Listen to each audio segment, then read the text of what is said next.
Welcome to Friends at Work podcast, the podcast about friendship, work, and the interrelation of the two.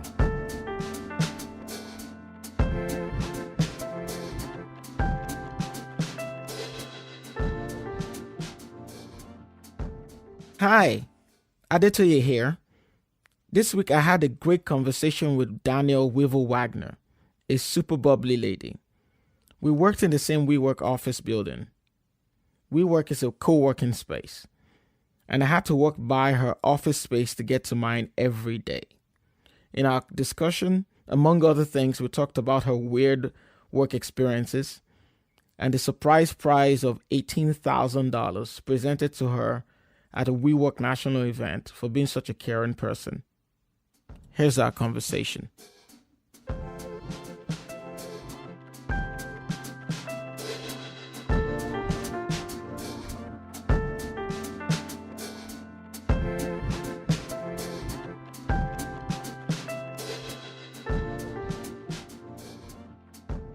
My name is Danielle Wivell-Wagner. I'm an operations and finance associate with a nonprofit international organization. Nice. I like that nonprofit international organization. It's like you're doing big things. I feel like it just encompasses everything because it kind of, when you say nonprofit, you get domestic, you get international. So throwing that international in there, the scope of work gets a little bit bigger. Just a little bit bigger. So I think that's important. Nice. So, it's interesting. I met you here at WeWork. Yeah. And I'd always who's this really nice smiling person that's always walking down the corridor? And I was like, I don't remember. I think I introduced myself to you. You did. Yep. Yes. Yep. And so when I was thinking about making this podcast, I was like, I need to interview Danielle. What makes her tick? Yeah. And so we're going to start, with a little background to it is,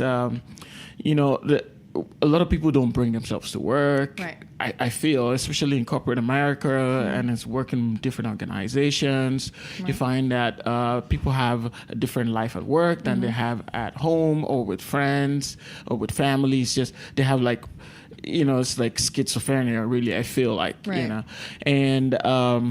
And I feel also, I'm putting this out there, I feel like friendships help work go better. They do. But some people would say that, that if you're too friendly, that, it might obstruct the work or it might not allow you to say things that you need to say at work. Mm-hmm. So it's in all this dynamic of this, interpersonal relationships, particularly at work. Right. That I'm pretty interested in, and I want to hear your perspective. So, what's your earliest memory of a friend at work that you made? My earliest memory of a friend at work. Somebody that's probably stood out. It might not have been your first friend. Out. Yeah. Okay. Good or bad? Well, my first job was at community college. I worked in a sandwich shop. And nice. Actually, my boss was the mom of my best friend, and I totally mean that in a non-nepotism kind of way. But it was great having that dynamic of, through her, I got to really meet and get to know people for who they really were, and because she was a very welcoming person. But if I had to think to my first job that I had, a friend I walked away with, it would probably have been my time in New York City. I worked for another international nonprofit. And I just walked away from that feeling like I left a family. Like I really walked away from that feeling, excuse me, I just really walked away feeling like we were a team and we were united like the Avengers. And we all had this secret set of skills. And whenever I think of what I want a team to be, I always think of them because it was like the perfect mesh where we could just look at each other and know like what was happening. We had our disagreements. We had our, times where we may not have wanted to go a certain path, but we stuck behind one another. Mm-hmm. And so I always told myself that when I led a team, that was what I was going to look for. I'd say that was probably my most experience where I walked away thinking these are my friends, and I'm still friends with people today. I was texting one of them yesterday, telling him how I met Kevin Hart, and that was awesome. You met Kevin Hart? I met Kevin. I went to a book signing, and nice. I totally blanked out, completely and utterly blanked out. But yeah, so I got to meet Kevin Hart. But and then also I had a great internship when I was here in DC, when I was at University in Western Maryland. Okay. And I walked away with a amazing mentor, but also a good friend. She came to my wedding. So it was great kind of having that mentor friendship relationship. But while we were working there, we were definitely just mentee. So yeah, so those are probably my best experiences in terms of past. Okay. You sound like you had. So this is becoming a recurring pattern for me, and as I talk to people both on the podcast and outside the podcast, it seems like people who work in the nonprofit sector tend to find people of shared values and kind of helps them to bond more easily. Yeah, I mean, that's definitely very true. I mean, you go into a nonprofit sector knowing, hey, I'm going to work long hours. Hey, I have a big mission set forth with, the nonprofit I'm currently at. It's getting all girls into school and learning around the world. That's a big mission. Wow. So it's you go into it kind of feeling like I said, the Avengers. You go into it feeling like we're superheroes and we're behind each other's back, and how are we going to complete this big mission? But that also goes with, I've also been at smaller nonprofits as well, like local community ones that serve my local community. And even then, even if it's on a smaller scale, you still feel that way. Like, we have a big mission to accomplish, and how are we going to do that? And what skills do we have? And it's a lot of late nights, a lot of, well, we don't have the budget for this. What are we going to do? And so you go through those struggles together, and you kind of walk away with, hey, we went through this together and we developed this thick skin, and you come into the nonprofit world knowing that or learning that very quickly. Interesting. And so do you have any individual stories of people that you've worked with that you didn't particularly mesh with? Oh yeah. I mean, you don't have to name any names, but Yeah, I mean, it's definitely happened in all sectors. I've worked nonprofit, I've worked retail, I've worked as a contractor for the government, and a couple times. And I would say there's been times where people just don't like me, or we just didn't agree on a certain project. And I think that's important, because I think it keeps you grounded. You have to have somebody challenge your ideas. You have to have somebody, and if you're a big personality like what I am, it checks you. And so that's why I'm really intrigued with the conversation you're having, because that's the struggle I've had my entire life is I'm kind of like that golden lab that greets you at the door when you get home. It's, when do I turn it on and when do I turn it off? When am I this big personality that throws my hands around, and when am I more subdued? But I found that with people who I don't have a like mind with, I still find one thing to respect them for, because no matter what, you're on a team, and you're going to be in life, and you're going to, meet people that you just don't disagree with, or come from different backgrounds, or do things differently. And I think it's just important to find that one common shared trait of, whether it's, hey, we're on this team together. Hey, you know what? I may not completely agree with their ideas, but they work really hard, or they're really dedicated. And I think once you do that, it kind of puts things into perspective with what you're really there for. So yeah, I think that's a great lesson to draw from what you just talked about, which is to look for the good in people, irrespective of the things that you don't particularly enjoy about them, or in interacting with them. So you alluded to your personality being a big personality. Yes. Have you taken any of those personality tests, Myers-Briggs, and anyone, or how would you describe the bigness of your personality? I actually did take a personality test in college. I remember our professor made us, and I don't remember what class it was, to be honest. I don't know if it was political science. I think it was, one of them was political science, but I think that one was more for learning. But then I also had to take one, I think, for psychology, maybe at community college. And I remember taking the test, and I was just like, I don't agree with this. This isn't me. What do you remember what it was? I don't remember what it was. I think. Yeah, I don't remember what it was. I do. Did it say you were introvert? I think I don't remember. I just remember that feeling of, this isn't me. Like, okay. And I remember I took a career test. Like, what are you going to be when?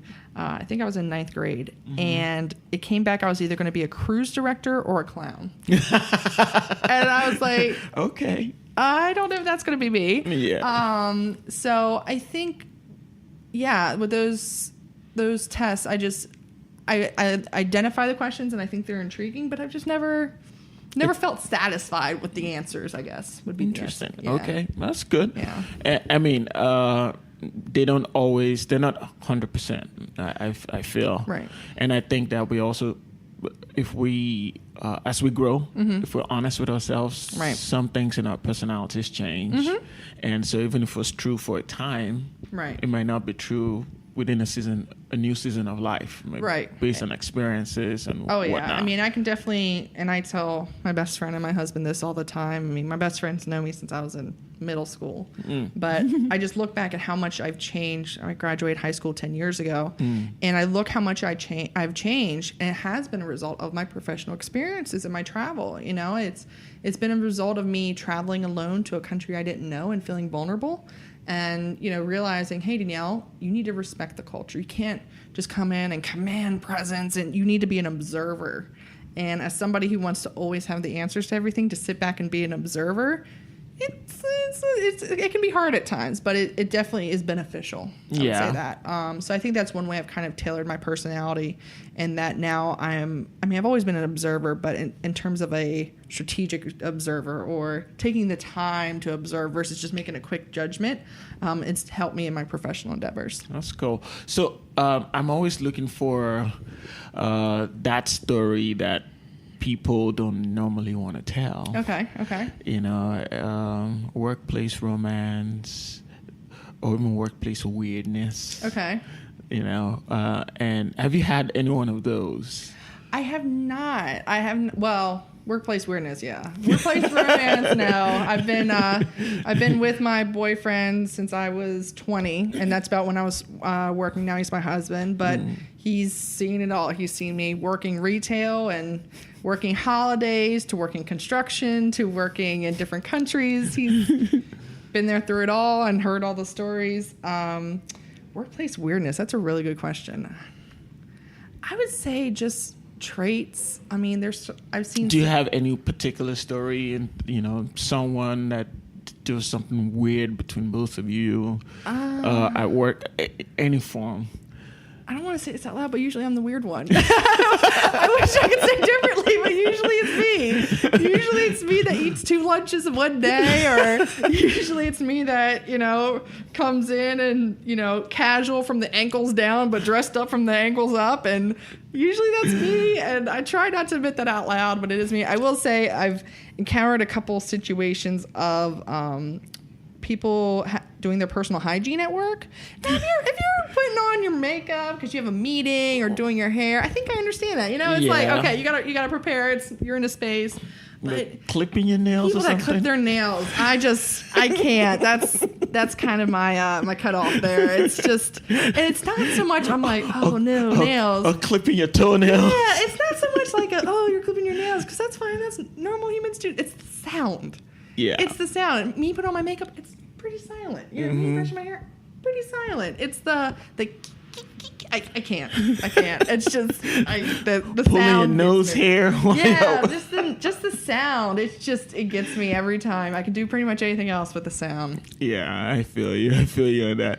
And so I think I was pretty excited for you when remember the WeWork event? I do. The how many was it? 2 million that was given away? I think. Or was it $1 million? I feel like it was 1.3, but I could be completely Yeah, off. it was. And it wasn't to me, by the way. It was to multiple people. To multiple people. And how did you feel? You know, just hearing your name from the stage all of a sudden, like. What was number one? Tell us what the award was. Okay, so at the WeWork Creator Awards, I believe it was in February, March. I actually just joined the organization I'm with in January. So it's all been a complete whirlwind. And so I won for being a Community Cares, I believe it was award, and just, you know, really embodying the community mentality of WeWork and really just really saying hello in the hallway, or, you know, asking how someone's day is, and just really getting to know people. And I think that's important at work. 1, because it helps things get done. But 2, you know, it makes things easier. I commute an hour and a half into work every day one way. And so This is really my other home. And yeah, you spend most of your waking hours here. Yeah, I do. But I think that, so that happened. And then when they called my name to say I won it, first off, I had no idea. Like, absolutely, even on the stage, I had no idea. On the stage, I thought it was for my organization. I had no idea it was for me. So that's why I wasn't, like, ugly crying, like, pouty lip, like a pug. Totally the reason. And then when it dawned on you, were like... So when it was done, I went back to sit down, and I told, people I was sitting next to with WeWork, I was like, I had this check, and I said, I need to get this to my boss, because again, I thought it was for our organization, and so I was like, I need to get this to my boss, and they're like, it's for you. I was like, yeah, I know it's for me to take to my boss, and they're like, no, it's for you. And I just sobbed, to be honest. I wish I could say I was calm, cool, collected, but I just sobbed because it was so humbling to know that people thought of me that way. Like, I mean, not to like pat my back. I know I'm a nice person when I need to be. And not when I need to be, but when you're always a nice person. I can switch it. I'm from Maryland. I can switch it. But I think it's, it's really humbling to know that people see like what you the effort you take to say hello to somebody, the effort you take to ask how somebody's day. Even if I have a meeting in 5 minutes, if I'm walking by and you're crying, I'm like, you good? You need anything? Because I would want somebody to do the same for me, and that's what I said on stage. It's just a matter of treating people the way you would want to be treated. And so that's kind of my goal in life, is just to keep treating people the way I'd want to be treated. I think that's a good goal, and I think I wish more people went by that, though. Right. And so... we're gradually winding down this conversation, and I want to ask you, especially for someone who doesn't have your bubbly personality, who's not necessarily naturally lively. Okay. What tips would you give for working in different work environments, especially with your work experience? Right. Working in different countries, working in different work contexts. Right. I know there are a lot of people who are lonely, who want to be friends, but just don't have the natural impetus to push to make it happen. Or they feel like if they were a little more friendly at work, it would make their work life easier. What would be your tips for that individual or those kind of people? I mean, I think number one tip is definitely be humble about it. Just definitely, recognize that, this may be a thing of yours, and don't be afraid to ask questions and, get to know people. I think you don't, and this is a bubbly person saying this, but I don't think you have to be a bubbly person to ask somebody how their day is. I don't think you have to be a bubbly person to say, hey, how's that project going? I can say it a bubbly way, but it's just, I don't think that you need to come across as now. And granted, my personality is too big for some people, and I know this. I've been told. Like, yes. Yeah. Just dial it down a little bit. Just a little bit. Yeah. But I think I feel you. Yeah. And I get that too. So right. I know. And I think it's just being observant. Like, even bubbly, I try to be confident when I walk into a room and say, okay, I got this. On the inside, I'm still terrified. And I think that's important to also know about the bubbly people is on the inside, they are still scared. They are still like, I don't know what to do in this situation. And I look at the little bit calmer people and I'm like, I wish I could be you. So I think, just recognize that bubbly does not mean confident. It means I'm here to handle this. And I think by being humble, regardless of if you're bubbly or if you're not bubbly, it will kind of get you to be more observant and get you to really ask those questions that you need to ask when going into a situation, and help you grow. I mean, just like I said, being new and in a culture that I was the first person in my family to really travel abroad without being in the military. And so I had no experience to pull off of, and absolutely none. And so, it was just a humbling experience to be new and really ask those questions. I would say just ask and just put yourself out there, one little step at a time. Okay. So there you hear it from Miss Bubbly herself. Yeah, right. And you didn't even mention how much. Or do you want to mention how much you got on that check? $18,000 before taxes. $18,000. Yeah. And how much of that money did I get? You got to smile. Well, that's good enough for In me. my friendship. Which is priceless. Thank you for listening to this episode of Friends at Work with Toye podcast. Special thanks to my guest Danielle for being such a lovely person and taking time out to come on my show. Did you learn anything from this episode? Please share your thoughts with me via email or social media. You can connect with me on Twitter at Friends at Work US and like the podcast Facebook page at Friends at Work Podcast. Also, tell your friends and colleagues about this podcast. The Twitter handle again is Friends at Work US, and the Facebook page is Friends at Work Podcast. If you have a topic you want me to explore, or know someone interesting that I should talk to, or you just want to say hello, please email me at myfriendtoye@gmail.com. That's myfriendtoye@gmail.com. I'd love to hear from you. If you enjoyed listening, kindly give me a 5-star rating on iTunes. It will help new listeners discover the show faster. All the music on this podcast was produced by Austin Foster. Austin, you're a genius. Thanks. Join us next time for another episode of Friends at Work with Toye. Till then, keep smiling, help a stranger, lend a helping hand to a neighbor. In so doing, you make a tough world more bearable, even enjoyable for others and yourself. Bye for now.